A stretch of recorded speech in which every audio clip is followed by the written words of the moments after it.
Le Slide Rock Bolter est une créature légendaire du folklore américain, particulièrement liée aux montagnes du Colorado.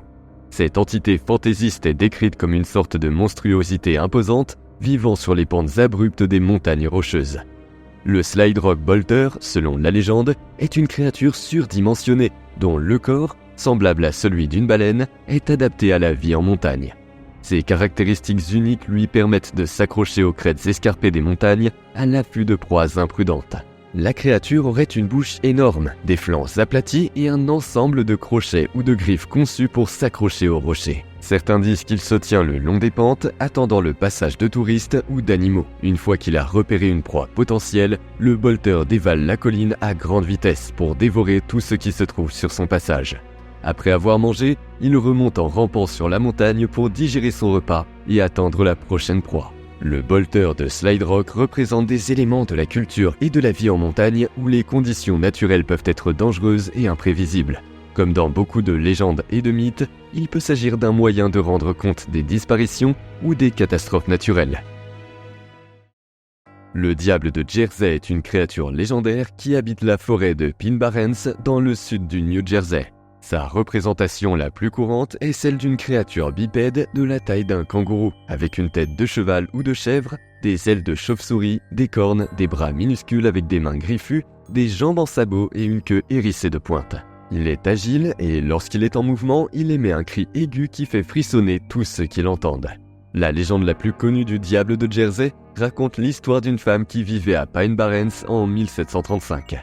Elle était enceinte de son 13e enfant et n'en était plus heureuse. Un jour, elle dit que ce soit le diable. Lorsque son enfant naquit, il était une créature horrible et s'envola rapidement par la fenêtre et dans la forêt où on l'a toujours vu et entendu depuis. Au fil des ans, de nombreux rapports ont fait état de l'existence du diable de Jersey. De nombreuses personnes croient qu'il s'agit d'une créature réelle, tandis que d'autres affirment qu'il s'agit d'un canular ou d'un mythe.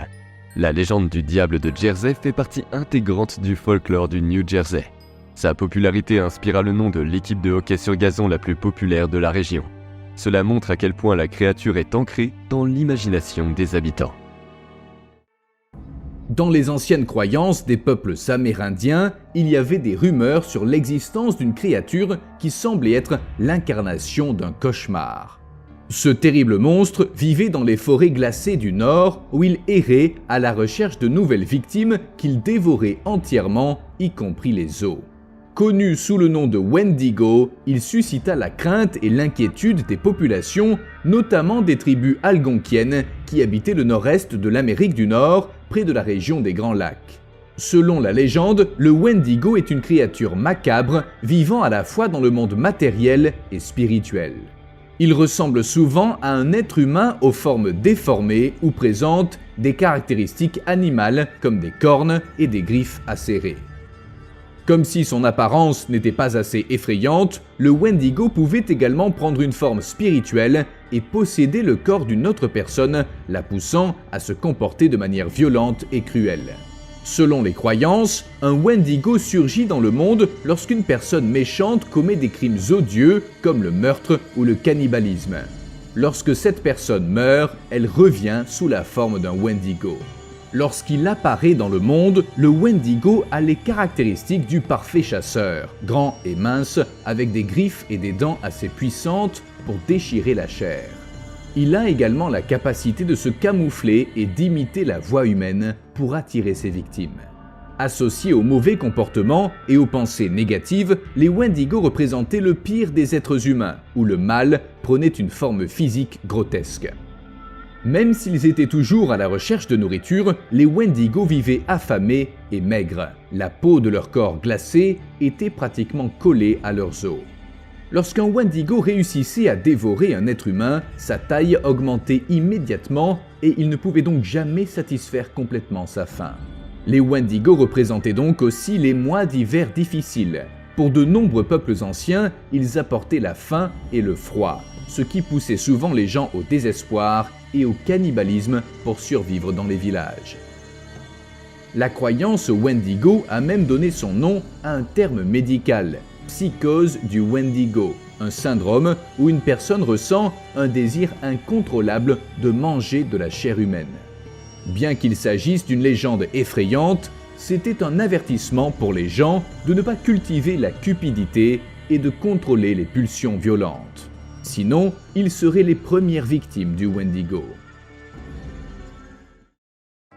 Le gobelin du Kentucky est une créature cryptozoologique qui habiterait la grotte de Mammoth dans l'État américain du Kentucky. Les premières observations remontent au 19e siècle et depuis lors, des centaines de personnes auraient vu la créature. Les descriptions des gobelins du Kentucky varient, mais ils sont généralement décrits comme de petites créatures poilues avec de grands yeux brillants. Certains affirment qu'ils mesurent jusqu'à 1,5 m de haut, tandis que d'autres prétendent qu'ils sont beaucoup plus petits. Des habitants de la région ont déclaré avoir été témoins de la créature. Ces interactions présumées ont généralement lieu la nuit, lorsque le gobelin du Kentucky quitte sa cachette au fond de la grotte pour parcourir le paysage environnant du parc. Le gobelin du Kentucky est décrit comme malicieux, jouant des tours aux humains ou volant de la nourriture et d'autres objets. En 1890, un groupe d'explorateurs de grottes déclara avoir vu une petite créature aux grands yeux brillants. Elle se serait enfuie lorsqu'ils essayèrent de lui tirer dessus. En 1908, un homme du nom de John T. Collins affirme avoir vu une créature de 1,5 m de haut aux yeux rouges. Elle prit la fuite lorsqu'il alluma une lanterne et la pointa vers le gobelin. Un groupe d'enfants affirma avoir vu la créature jouer avec une boule lumineuse dans les grottes de Mammoth en 1955. Les jeunes se seraient enfuis, effrayés lorsque la créature les a aperçus. Au fil des ans, les rencontres avec le gobelin du Kentucky sont devenues partie intégrante de la tradition locale. Néanmoins, l'authenticité de ces récits est entourée de scepticisme.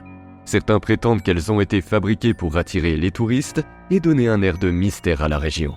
D'autres soupçonnent que des phénomènes naturels, tels que des formations rocheuses inhabituelles ou d'autres animaux, ont pu être interprétés à tort comme des rencontres avec la créature d'un autre monde. Compte tenu de leur étendue et des nombreux mystères inexplorés, les grottes de Mammoth offrent un cadre idéal pour ces légendes. L'obscurité totale et les labyrinthes complexes de tunnels peuvent facilement nourrir l'imagination, suscitant des histoires sur les êtres cachés qui habitent dans ces profondeurs. Le parc national de Katmai abrite l'oiseau tonnerre, un oiseau géant qui peut lancer des éclairs avec ses yeux et frapper le tonnerre d'un battement d'ailes. Il est à la fois vénéré et craint par les peuples autochtones de la région, qui le considèrent comme une puissante force de la nature. Il prospère dans les montagnes et dans les glaciers du parc national de Katmai. Il est si massif que, selon les mythes, il peut même porter une baleine adulte dans ses griffes. L'oiseau tonnerre peut contrôler le temps dans la région, apportant pluie et tempête. L'une des histoires les plus célèbres de l'oiseau tonnerre dans le parc national de Katmai est celle de la grande inondation. L'histoire raconte que l'oiseau tonnerre était furieux de l'avidité et de l'égoïsme de la population locale.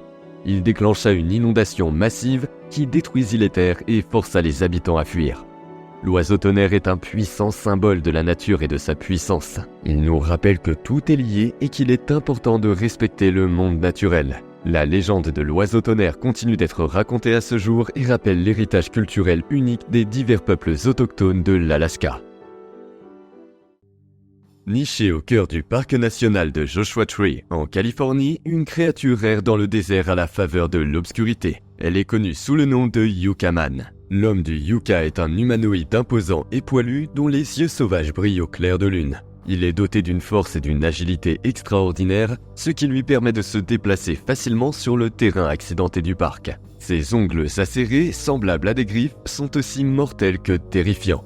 Il émerge du plus profond du désert de Joshua Tree au cœur de la nuit, lorsque le désert est silencieux et effrayant. Il pousse des hurlements à glacer le sang qui font frissonner tout le monde. On pense qu'il s'agit d'une créature solitaire rarement aperçue de près. L'homme de Yucca fut aperçu pour la première fois en 1971 sur la base du corps des Marines de 29 Palms. Selon la légende, un garde du corps des Marines fut retrouvé inconscient avec son fusil plié en deux. Au fil des ans, plusieurs rapports ont fait état de rencontres supposées avec l'homme du Yucca. Des randonneurs et des campeurs ont raconté avoir entendu des bruits bizarres dans les buissons ou avoir aperçu une grande silhouette sombre disparaissant dans le paysage désertique. Certains ont affirmé avoir trouvé des marques profondes, semblables à des griffes, gravées sur des troncs d'arbres, ce qui ajoute à la crédibilité de la légende. Et pourtant, malgré les rumeurs et les chuchotements, aucune preuve tangible n'est venue étayer l'existence de l'homme de Yucca. Les yuccas sont très répandus dans le désert de Mojave, autour de la zone du parc, et certains d'entre eux peuvent ressembler à des créatures anthropomorphes selon le point de vue, ce qui donne lieu à de fausses observations de la créature. Sa légende, transmise de génération en génération, ne cesse d'ajouter au mystère et à l'excitation du déjà fascinant parc national de Joshua Tree.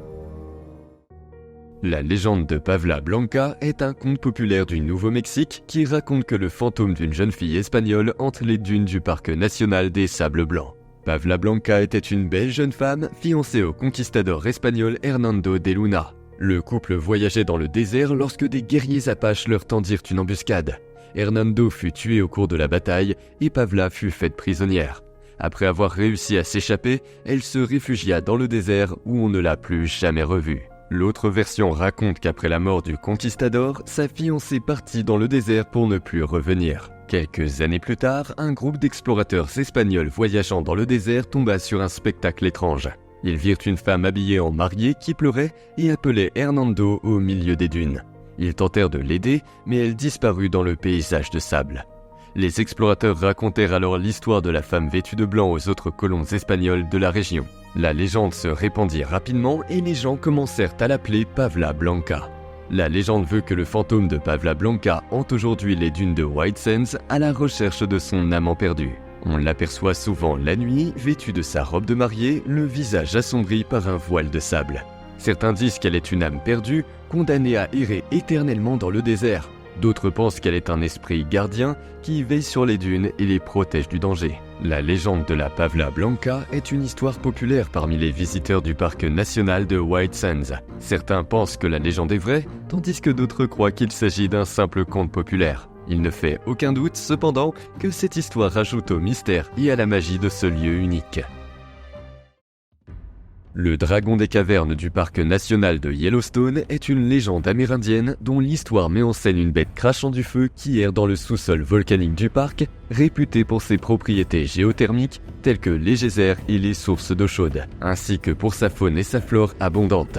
La légende remonte à la tribu Crow qui vit dans la région depuis des siècles. Selon la légende, le dragon des cavernes est une créature reptilienne géante aux écailles couleur de feu. Il possède des griffes et des dents acérées et peut cracher du feu.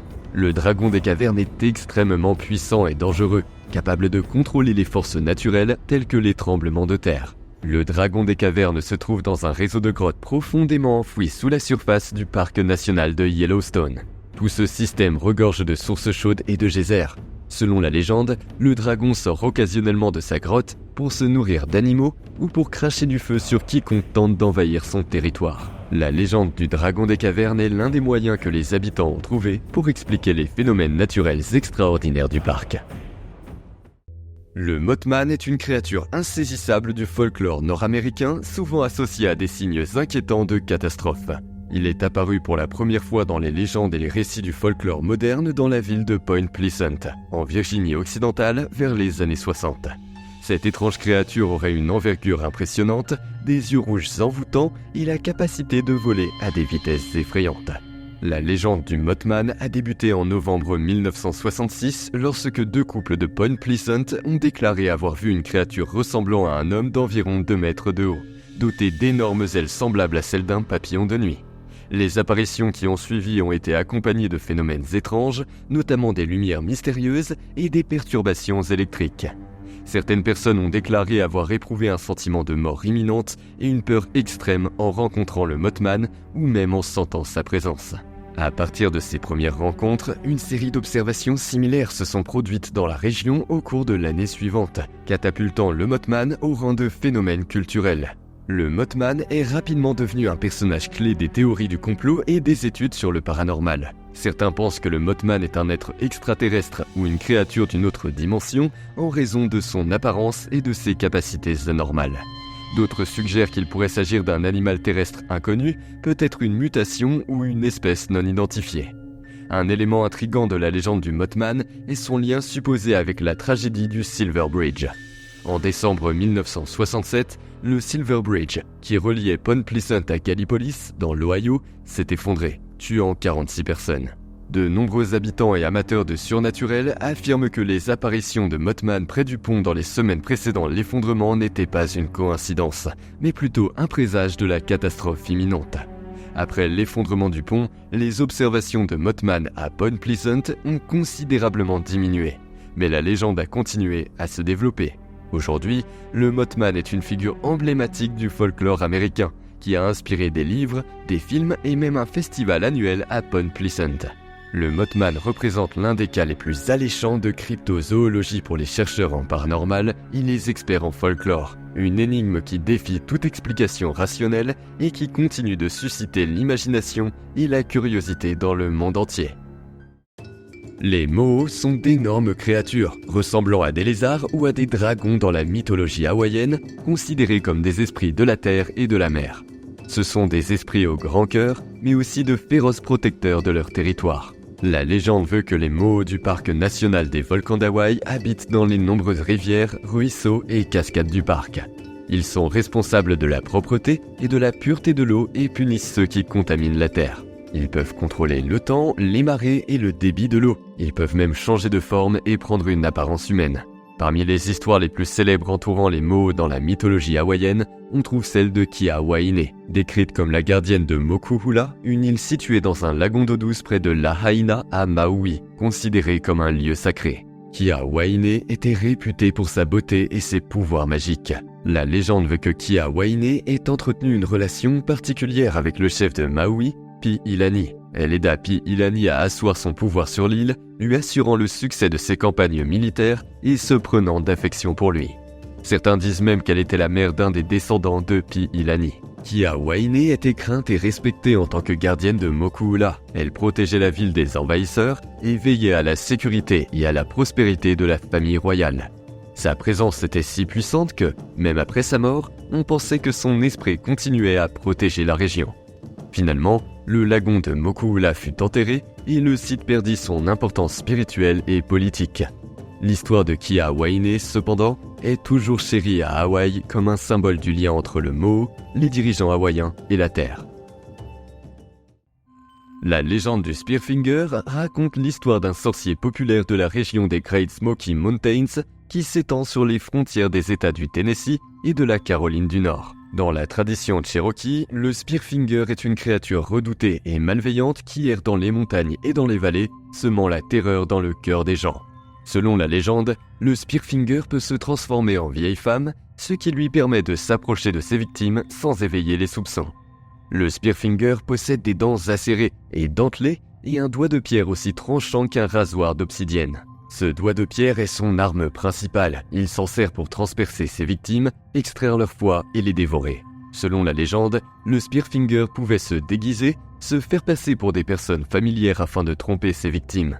Il était connu pour sa ruse et sa tromperie, redouté pour sa capacité à passer inaperçu et à attaquer sans prévenir. Les Cherokees disaient aux enfants de se méfier des étrangers et de rester vigilants pour éviter d'être trompés par Spearfinger. Les enfants étaient avertis de ne pas trop s'éloigner de leur village et d'être toujours prudents lorsqu'ils rencontraient des étrangers car Spearfinger pouvait prendre des formes trompeuses. Malgré son caractère sinistre, la légende de Spearfinger est un aspect important de l'identité culturelle Cherokee et continue d'être une histoire partagée et appréciée, en particulier autour du parc national des Great Smoky Mountains. En 1972, une jeune fille partait en randonnée avec sa famille sur le sentier d'Angel's Landing, dans le parc national de Zion. Peu expérimentée, elle commença à retarder sa famille et se perdit rapidement. La jeune fille erra pendant un certain temps, essayant en vain de retrouver le sentier. Effrayée, elle se mit à pleurer. Soudain, elle rencontra une femme qui se tenait devant elle. Cette personne était vêtue de blanc et avait de longs cheveux flottants. Elle sourit à la jeune fille et lui dit « Ne t'inquiète pas, je vais t'aider ». La femme lui prit la main et la ramena sur le sentier. Les parents de la jeune fille étaient ravis de la retrouver et remercièrent chaleureusement la femme. La femme leur sourit et leur dit « Il n'y a pas de quoi. Je suis l'ange de Zion et je suis là pour veiller sur tous ceux qui viennent dans ce parc. » La femme disparut alors dans les airs. La famille ne la revit jamais, mais elle n'oublia jamais sa gentillesse. Ils étaient convaincus que l'ange de Zion était une entité réelle qui veillait sur le parc et ses visiteurs. Depuis cet incident, de nombreux autres cas de personnes ayant aperçu une femme vêtue de blanc dans le parc national de Zion ont été signalés. Que l'ange de Zion soit réel ou non, la légende est un conte populaire sur un ange gardien qui veille sur l'âme de tous ceux qui viennent explorer le parc national de Zion. Il apporte réconfort et espoir à toute personne perdue ou en danger. Elle rappelle qu'il y a toujours quelqu'un qui veille sur nous, même dans les endroits les plus extrêmes et les plus sauvages. La légende du singe des marais trouve son origine dans les marécages denses et inquiétants du parc national des Everglades en Floride. Cette vaste étendue sauvage abrite toute une série de créatures uniques et insaisissables, mais aucune n'est aussi captivante et énigmatique que le légendaire Swamp Ape, singe des marais. D'après le folklore local, le Swamp Ape est une énorme entité ressemblant à un singe qui erre dans les marécages et dans les broussailles des Everglades. Mesurant au moins 2,10 à 2,5 mètres de haut, il a des cheveux sombres et emmêlés et se targue d'une force et d'une agilité étonnantes.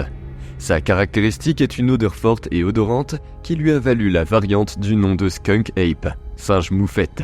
La légende du singe des marais est entretenue par une collection d'histoires brumeuses et de prétendues observations partagées par ceux qui prétendent avoir rencontré la créature.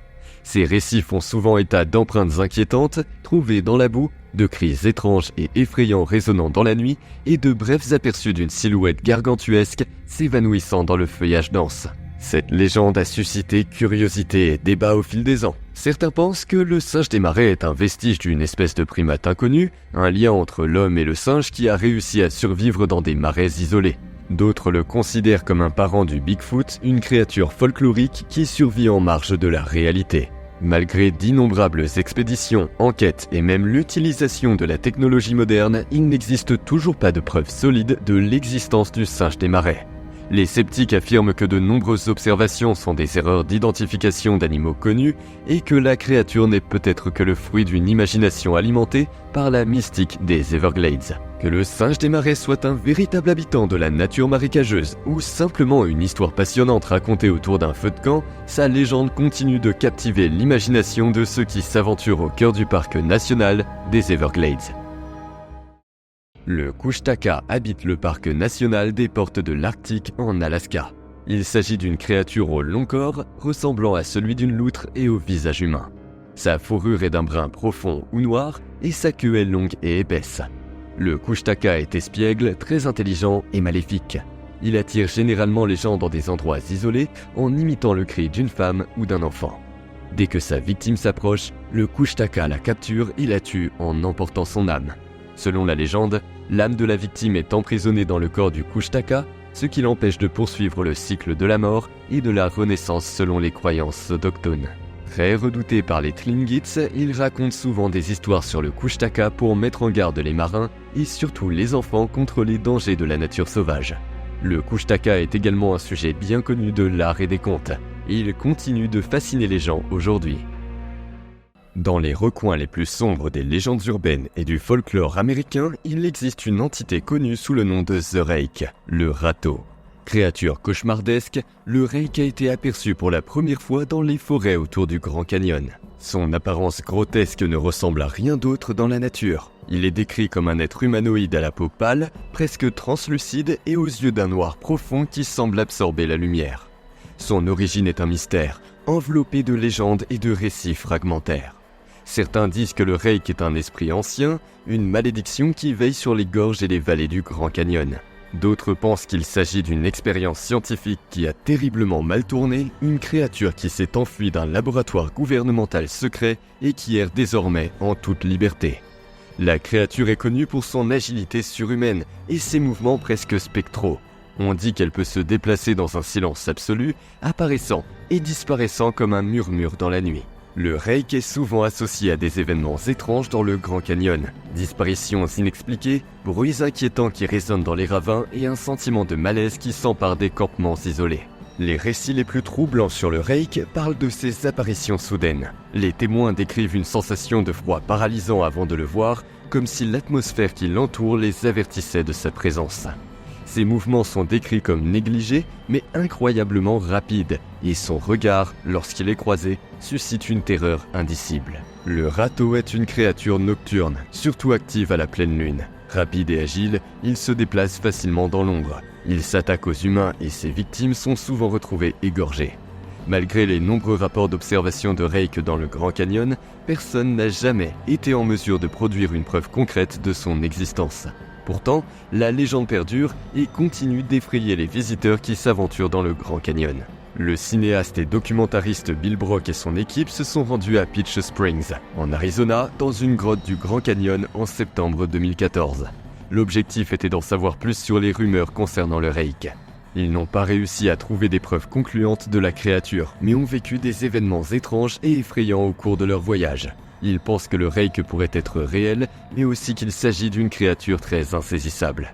Alors que beaucoup considèrent le Rake comme une légende urbaine, une fabrication de feux de camp pour effrayer les personnes non préparées, il y a ceux qui croient ardemment en son existence.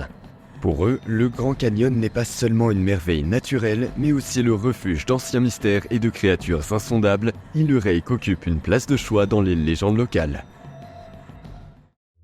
Au cœur des terres arides et inhospitalières de la Vallée de la Mort, en Californie, une légende ancienne et mystérieuse circule.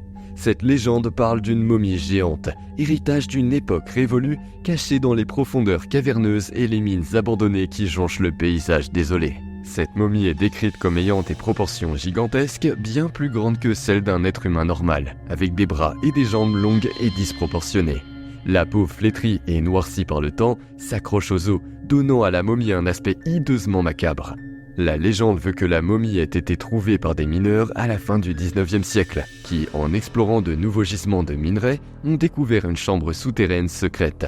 Ils y trouvèrent la momie géante, ainsi que d'étranges artefacts et des inscriptions illisibles sur les murs, faisant allusion à une civilisation ancienne et inconnue. Certains suggèrent que la momie pourrait être un vestige d'une race de géants ayant habité la Terre à l'époque préhistorique, ce qui pourrait être lié à des légendes indigènes locales. D'autres pensent qu'il pourrait s'agir d'un artefact laissé par des visiteurs extraterrestres, compte tenu de son apparence et du mystère qui entoure ses origines. La momie de la Vallée de la Mort est également associée à des phénomènes inexplicables. Des rapports faisant état de bruits inquiétants provenant des grottes, de lumières mystérieuses dansant au-dessus des collines la nuit, et même de silhouettes lugubres errant dans le désert sont souvent attribués à sa présence. Bien que de nombreux chasseurs de trésors et aventuriers aient cherché la momie géante au fil des ans, son emplacement exact reste un mystère. Beaucoup pensent qu'elle a été cachée à nouveau ou qu'elle a peut-être été enlevée par des fonctionnaires du gouvernement qui souhaitent garder de tels secrets cachés au public. La momie géante de la Vallée de la Mort reste une figure énigmatique du folklore local. Elle représente une énigme captivante pour les amateurs de surnaturel et d'histoire, une invitation à explorer les secrets les plus profonds et les plus sombres de la Vallée de la Mort. La légende de la Bruja du parc national de Big Bend raconte qu'une sorcière hante un canyon isolé du parc. Cette gorge est connue sous le nom de Bruja Canyon, qui signifie canyon de la sorcière en espagnol. Selon la légende, la sorcière était une belle femme aux longs cheveux noirs et aux yeux verts perçants, qui vivait dans le canyon depuis de nombreuses années. Elle était une guérisseuse et une sage-femme douée et était considérée comme une sorcière puissante. Un jour, un groupe de malfaiteurs est venu dans le canyon et a assassiné la sorcière. Ils enterrèrent son corps dans un endroit secret, mais on dit que son esprit hante toujours le canyon. Un groupe de randonneurs qui campaient dans le parc déclara avoir entendu une voix de femme qui appelait au loin. Ils suivirent le son jusqu'au canyon de la Bruja où ils virent une silhouette fantomatique allongée sur le bord du canyon. La silhouette disparut soudainement dans l'obscurité. Les personnes qui rencontrèrent la Bruja eurent un grand frisson et pensèrent que la légende était un avertissement pour tout le monde de ne pas s'approcher du canyon. La légende de la Bruja est devenue une histoire populaire parmi les habitants et les visiteurs du parc national de Big Bend. Certains la considèrent comme vraie, tandis que d'autres pensent qu'il s'agit d'un simple conte populaire. Il ne fait cependant aucun doute que la légende de la Bruja ajoute au mystère et à l'intrigue du parc de Big Bend. Le jackalope est une créature mythique et coquine du parc national de Grand Teton, que l'on retrouve également dans plusieurs autres régions d'Amérique du Nord. Il est souvent décrit comme un lapin de taille normale, affublé d'une série de cornes inhabituelles. Selon la légende, le jackalope est issu d'un croisement improbable entre un lièvre et une antilope. La source de cette légende est aussi énigmatique que sa forme, les récits remontant au début du XXe siècle dans l'Ouest américain. Si certains pensent que le jackalope est une invention de l'esprit fertile des habitants, d'autres persistent à croire à son existence réelle, nourrie par d'innombrables rapports d'observation. Selon la légende, le jackalope se promenait dans les vastes prairies et forêts du parc sous la lumière scintillante de la lune. Ses cornes brillaient comme de l'argent dans les rayons de la lune, projetant une lueur surnaturelle qui fascinait tous ceux qui avaient la chance de l'apercevoir. Malgré son attrait, le jackalope était une créature insaisissable, s'enfuyant au moindre signe de présence humaine. Les tribus amérindiennes locales et les premiers colons se réunissaient autour des feux de camp pour raconter des histoires sur les capacités magiques du jackalope.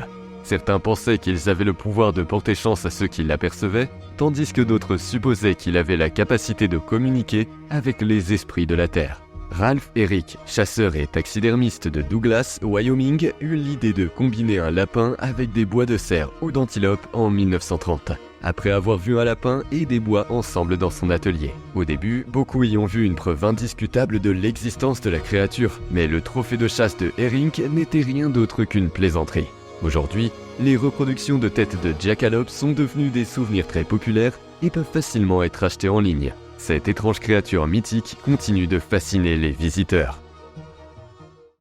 Nichée dans les forêts denses et brumeuses du parc national de Congaree, en Caroline du Sud, se cache une légende urbaine qui captive l'esprit des habitants et des visiteurs depuis des décennies, la légende de l'homme-lézard.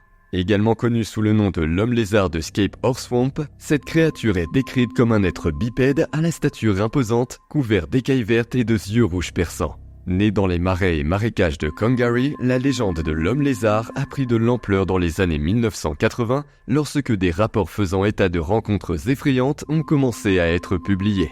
Les témoins oculaires ont rapporté que la créature mesurait environ 2 mètres, qu'elle était dotée d'une force et d'une vitesse surhumaines et qu'elle était capable de se déplacer avec agilité aussi bien sur terre que dans l'eau. La première observation documentée de l'homme-lézard a été rapportée par un jeune homme de la région, qui déclara que la créature l'avait attaqué alors qu'il réparait sa voiture sur une route proche du marais. D'autres rapports ont suivi, notamment des déclarations de dommages causés à des voitures avec des marques de griffures et des morsures apparemment causées par une créature grande et puissante.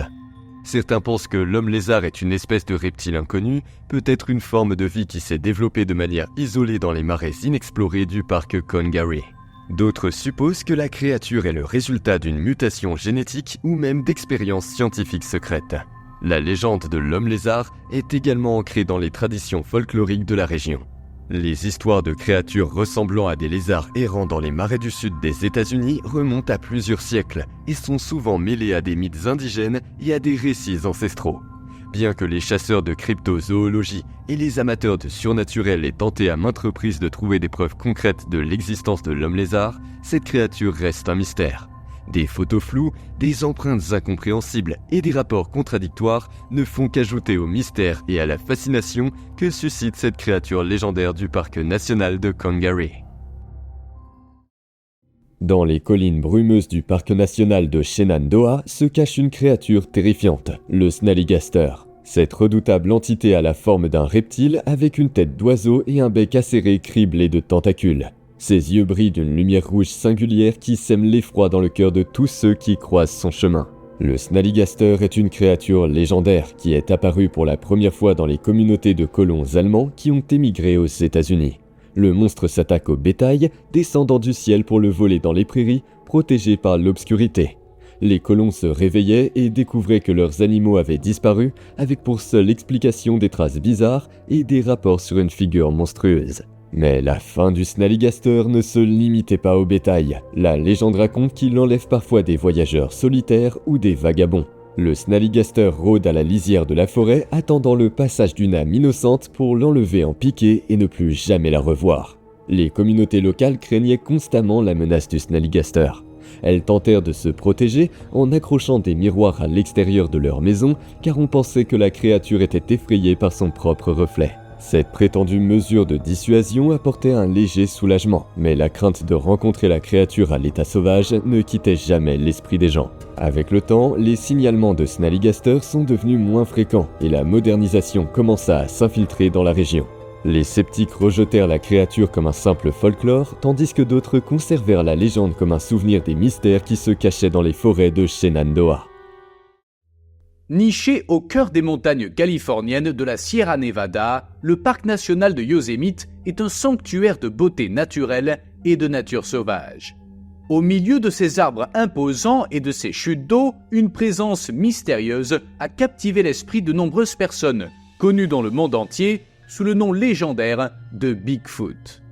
Au fil des ans, des rapports faisant état d'observations et de rencontres avec Bigfoot ont fait foison dans le parc, conférant à son histoire unique une touche de mystère. Le relief vallonné et les forêts épaisses du Yosemite offrent un cadre idéal pour les récits de cette créature insaisissable. Des témoins oculaires ont affirmé avoir aperçu un être imposant, ressemblant à un gorille, recouvert d'une fourrure sombre, brune, noire ou rougeâtre, se déplaçant silencieusement parmi les arbres centenaires du parc.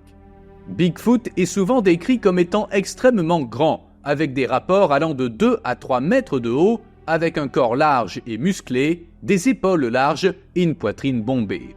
On dit souvent que sa tête est grosse et disproportionnée par rapport à son corps. Le visage est parfois décrit comme plus humain, alors que d'autres fois il est plus primate, avec un front protubérant et une mâchoire robuste. Les traces trouvées dans des coins reculés du parc ont alimenté encore plus de spéculations, certains les attribuant à des pas de Bigfoot. Ces rencontres suscitent souvent des sentiments de peur et d'exaltation. Des bruits sinistres résonnent dans la forêt la nuit et sont souvent attribués à Bigfoot. La région du Yosemite était autrefois peuplée par plusieurs tribus amérindiennes telles que les Miwok, les Mono et les Paiute. Chaque groupe tribal a donné un nom différent à la créature ressemblant à Bigfoot. Par exemple, les Miwok l'appelaient Mayak Datat ou l'homme poilu de la forêt. La façon dont ces créatures sont interprétées peut varier considérablement, reflétant les croyances et les valeurs culturelles spécifiques de chaque tribu. Ces créatures étaient souvent considérées non seulement comme des êtres physiques, mais aussi comme des entités spirituelles ou des gardiens de la nature, dotés de pouvoirs surnaturels et d'un lien profond avec la Terre. À l'instar des récits modernes, certains récits traditionnels font état de rencontres directes avec ces créatures qu'ils décrivent comme des êtres imposants et souvent évasifs. Si certaines tribus dépeignent ces créatures de manière plus menaçante, d'autres les décrivent comme bénignes, voire carrément protectrices. Le Bigfoot, malgré sa taille imposante, est souvent connu pour se déplacer silencieusement, ce qui ajoute à sa nature énigmatique et à sa capacité à échapper à la détection. Les observations de Bigfoot sont souvent associées à une odeur forte et désagréable. Cette odeur est décrite comme étant moussue, terreuse ou comme celle d'un animal sauvage. Les sons émis par Bigfoot, en particulier dans des zones comme le parc national de Yosemite, sont un élément déconcertant des histoires et des légendes qui entourent cette créature mystérieuse. Ces bruits sont souvent mentionnés par les témoins et les amateurs de Bigfoot comme l'une des preuves de son existence. L'un des sons les plus fréquemment rapportés est un long et profond hurlement qui résonne dans les forêts et les montagnes. Ces hurlements seraient différents de ceux des loups ou d'autres animaux sauvages connus. Certains témoignages font état de bruits de coups de bois, Bigfoot frappant des troncs d'arbres ou des branches lourdes contre du bois. Cela est souvent interprété comme une forme de communication ou de marquage du territoire. Certains amateurs de Bigfoot prétendent que la créature peut répondre aux imitations humaines de ses sons, mais ces tentatives d'appel sont considérées comme dangereuses, car appâter une créature aussi mystérieuse présente des risques inconnus. Les rapports des gardes forestiers, en particulier ceux qui travaillent dans des zones sauvages, comme le parc national de Yosemite, constituent une source précieuse de récits, de rencontres et d'observations de Bigfoot. Selon ces professionnels qui vivent dans la région, leurs histoires, anecdotes, légendes et curiosités enrichissent la légende autour de Bigfoot. De nombreux récits ont été transmis d'un garde forestier à l'autre, devenant une sorte de tradition orale au sein du service forestier. De nombreux gardes forestiers ont exprimé leur profond respect pour la nature et l'inconnu, considérant les histoires de Bigfoot comme une partie intégrante des mystères non résolus. Certains de ces gardes ont déclaré avoir repéré ce qu'ils pensent être Bigfoot ou ont trouvé des preuves telles que des empreintes de pas bizarres ou des structures de branches qui ne semblent pas être d'origine naturelle. Les gardes du parc doivent fréquemment faire face à l'intérêt du public pour Bigfoot, utilisant parfois ces histoires pour attirer les visiteurs vers l'environnement naturel et promouvoir la conservation. Parfois, les gardes forestiers ont documenté leurs découvertes et leurs expériences, mais celles-ci sont souvent anecdotiques et ne constituent pas des preuves scientifiques. La plupart des scientifiques restent sceptiques quant à l'existence de Bigfoot en raison de l'absence de preuves physiques tangibles telles que des os ou des restes. Lorsqu'elles sont disponibles, les scientifiques et les experts examinent minutieusement les preuves présumées, telles que les empreintes, les fourrures ou les enregistrements sonores, afin d'identifier les caractéristiques biologiques inconnues ou incompatibles avec les animaux connus. Dans quelques cas, des échantillons supposés provenir de Bigfoot ont fait l'objet de tests ADN. Jusqu'à présent, ces analyses ont généralement permis d'identifier l'ADN d'animaux connus ou d'obtenir des résultats peu concluants.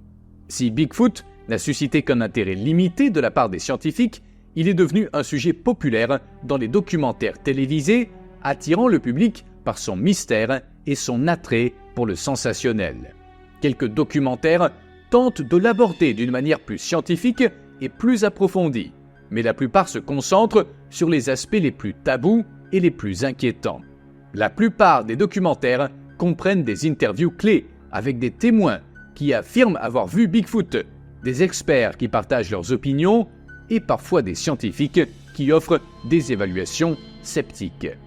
Même si nombre de ces documentaires sont destinés à divertir, ils peuvent également offrir un aperçu éducatif de la cryptozoologie, du folklore et de la psychologie qui sous-tendent la croyance en des créatures mythiques.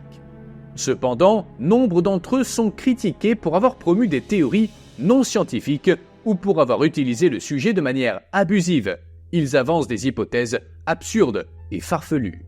Les photos et les vidéos montrant prétendument des images de Bigfoot, en particulier dans des zones telles que le parc national de Yosemite, sont considérées par beaucoup comme une preuve indiscutable de l'existence de ces créatures.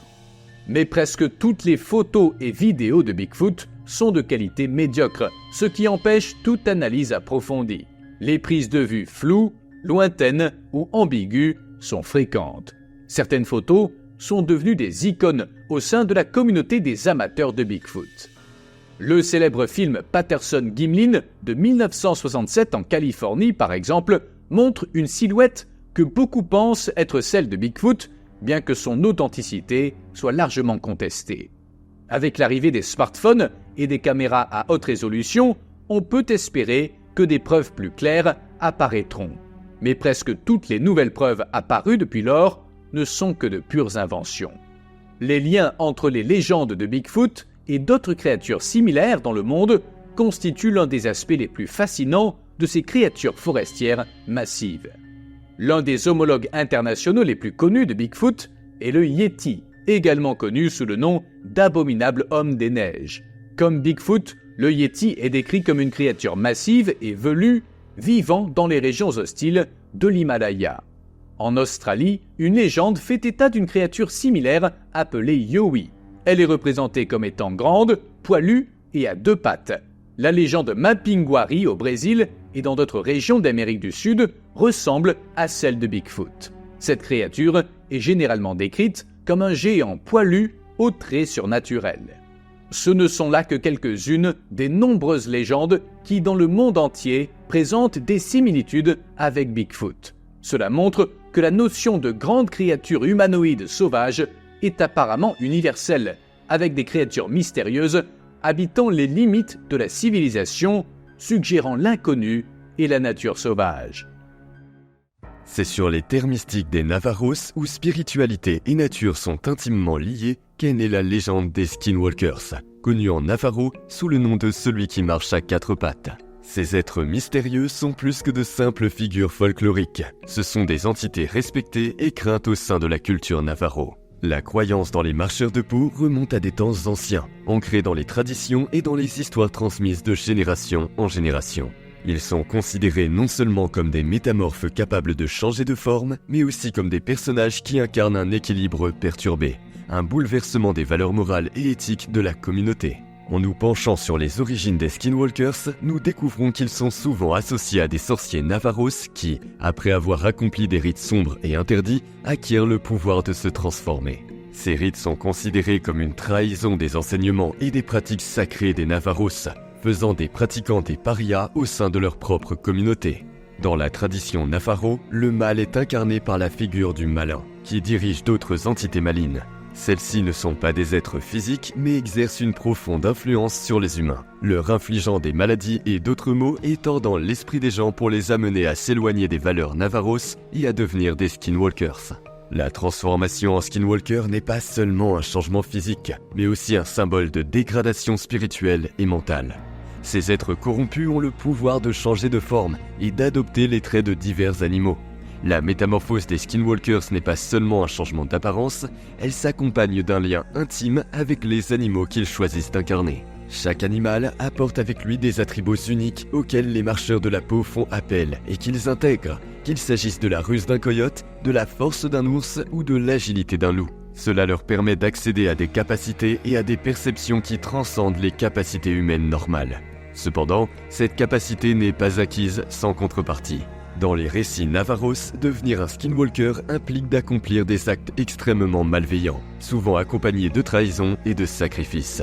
La capacité de transformation provient de la chute d'un individu dans la voie de l'harmonie et de l'équilibre, des caractéristiques tenues en haute estime dans la culture Navajo.